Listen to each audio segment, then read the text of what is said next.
राष्ट्रपति से मिले राज्यसभा के उपसभापति हरिवंश। राष्ट्रपति भवन में द्रौपदी मुर्मू से उनकी मुलाकात हुई है।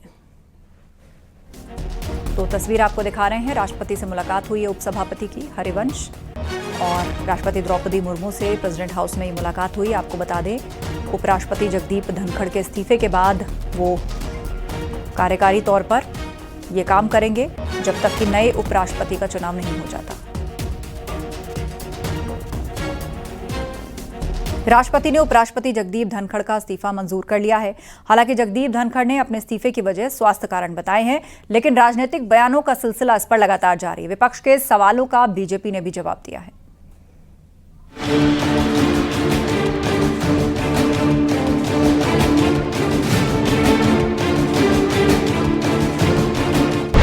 राष्ट्रपति द्रौपदी मुर्मू ने उपराष्ट्रपति जगदीप धनखड़ का इस्तीफा मंजूर कर लिया है। इस बारे में आधिकारिक नोटिफिकेशन जारी होगा।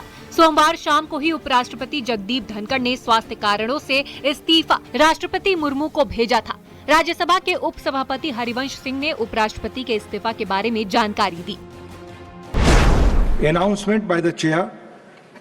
The occurrence of vacancy in the office of Honorable Vice President is envisaged in the Constitution as and when communication in respect of further constitutional process is received, the same shall be shared. Dhankhar के इस्तीफे पर PM Modi ने post कर लिखा, धनखड़ जी के स्वास्थ्य की कामना करता हूं। धनखड़ जी को देश की सेवा का मौका मिला। उपराष्ट्रपति के इस्तीफे पर अखिलेश यादव ने इसे व्यक्तिगत फैसला बताया है। अखिलेश यादव ने कहा कि स्वास्थ्य को लेकर सभी को चिंता करनी चाहिए। इस्तीफे की बात है तो जो हम लोगों को जानकारी मिली है स्वास्थ्य को लेकर के, तो इसमें हम लोग क्या बोल सकते हैं, किसी का व्यक्तिगत फैसला है और स्वास्थ्य को लेकर के, तो क्या राजनीति के मायने निकालें इसमें। जगदीप धनखड़ ने उपराष्ट्रपति पद से इस्तीफा देने की वजह स्वास्थ्य को बताया है, लेकिन विपक्ष इसे मानने को तैयार नहीं। कांग्रेस सांसद इमरान मसूद का कहना है कि कुछ तो राज है जिसकी पर्दादारी है। कुछ तो राज है जिसकी पर्दादारी है और इसमें किस किस की हिस्सेदारी है अभी ये पता चलना बाकी है।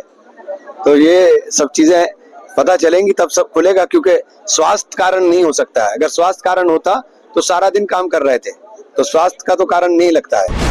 वहीं कांग्रेस अध्यक्ष मल्लिकार्जुन खड़गे का कहना है कि जगदीप धनखड़ के उपराष्ट्रपति पद से इस्तीफे देने से हमारा कोई वास्ता नहीं है, ये उनका अपना फैसला है। कहने का मकसद ही नहीं है, क्योंकि ये उनकी इच्छा है और गवर्नमेंट की इच्छा है कि उनको स्वीकार करना नहीं करना, वो सब उनकी बात है, हमारा कोई इससे वास्ता नहीं है। धनखड़ 16 जुलाई 2022 को एनडीए की ओर से उपराष्ट्रपति पद के उम्मीदवार बने थे। 6 अगस्त 2022 को हुए चुनाव में उन्होंने विपक्ष के उम्मीदवार मार्गरेट अल्वा को 710 में से 528 वोटों से हराया था। ये 1992 के बाद उपराष्ट्रपति चुनाव में सबसे बड़ी जीत थी।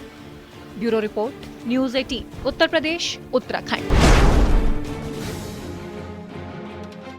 उत्तराखंड पंचायत चुनाव में पहले चरण का आज प्रचार खत्म हो रहा है। इससे लेकर बीजेपी प्रदेश अध्यक्ष महेंद्र भट्ट ने कांग्रेस पर बड़ा हमला बोला। उन्होंने कहा, कांग्रेस को इस बार हार का बहाना ढूंढना पड़ेगा। इस चुनाव में ईवीएम नहीं है। पंचायत चुनाव में बीजेपी क्लीन स्वीप करेगी। कांग्रेस हताश है, तमाम सीटों पर प्रत्याशी ही नहीं उतार पाई। भारतीय जनता पार्टी जब भी कोई चुनाव लड़ती है तो उसको प्री प्लानिंग लड़ती है और हमने अब से ठीक 2 महीने पहले से ही अपनी रणनीति को प्रारंभ कर दिया था। हमारे यहाँ 89 ब्लॉक्स हैं। 89 के 89 ब्लॉक में भारतीय जनता पार्टी प्रमुख बने, उसके हम रणनीति बनाई। 358 हमारे जिला पंचायत वार्ड हैं पूरे प्रदेश के अंदर, उनमें से हमने 320 वार्डों में अपने कैंडिडेट घोषित किए हैं। हर जिले में 1 या 2 सीटें हमने फ्री छोड़ी है। तो मैं कह सकता हूँ जो रुझान है, आज तक का रुझान है, फर्स्ट फेज का चुनाव 24 को है, सेकंड फेज का 28 को है और मैं रुझान के आधार पर कह सकता हूँ 12 के 12 जिला पंचायतों में भी भारतीय जनता पार्टी अध्यक्ष बनेंगे और उस दिशा की ओर, उस क्रम की ओर हमने कार्यकर्ताओं का आह्वान किया और सारे कार्यकर्ता पार्टी समर्थित प्रत्याशी में चुनाव प्रचार में लग गए। देखिए, कांग्रेस जहाँ भी हारने की स्थिति में होती है वहाँ फिर आयोग को ही प्रश्न खड़ा करती है और एक और कांग्रेस कहती है कि चुनाव समय पर नहीं हो रहे। जब चुनाव समय पर करने की स्थिति आई तो कोर्ट में चले जाते हैं, कोर्ट के बाद तिथि बदली जाती है। हम तब भी अड़े रहे और हमने प्रण किया था कि जुलाई माह में चुनाव कराएंगे। सरकार अपने उस प्रण पर खड़ी उतरी है और जुलाई माह में विधानसभा चुनाव होंगे। कांग्रेस हार के मुकाम पर है, इसलिए वोटर लिस्ट की चर्चा होगी। आपका क्या कहते हैं, जाली वोटों की चर्चा होगी। और अभी तो ईवीएम नहीं है, तो ईवीएम की भी चर्चा होती।